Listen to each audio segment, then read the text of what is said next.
Nos question pour un champion.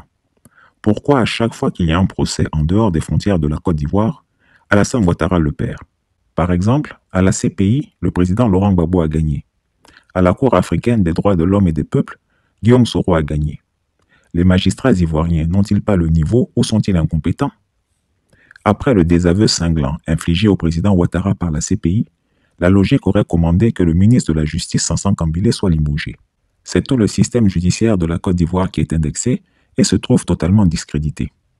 Les magistrats ivoiriens, réputés bien formés, sont malheureusement incapables de revendiquer leur indépendance et se complaisent dans un assujettissement indigne. Il n'y a pas plus esclave que celui qui ne veut pas se libérer. Fait ironique, même Amadé Ouérémy, tirant leçon de l'inféodation des juges à Alassane Ouattara, demande à être jugé lui aussi par la CPI. Il considère qu'en Côte d'Ivoire, les dés sont pipés. Selon lui, si la CPI veut la vérité sur ce qui s'est passé à Djoukoué, il faut que cette instance internationale reprenne son procès, car Alassane Ouattara et ses juges veulent noyer le poisson et veulent en faire leur bouc émissaire. Mieux, il estime que faire la prison à La Haye est bien meilleur que dans les geôles mouroirs de Côte d'Ivoire. Sacré Amadé Ouérémy, Chris Yapi ne ment pas.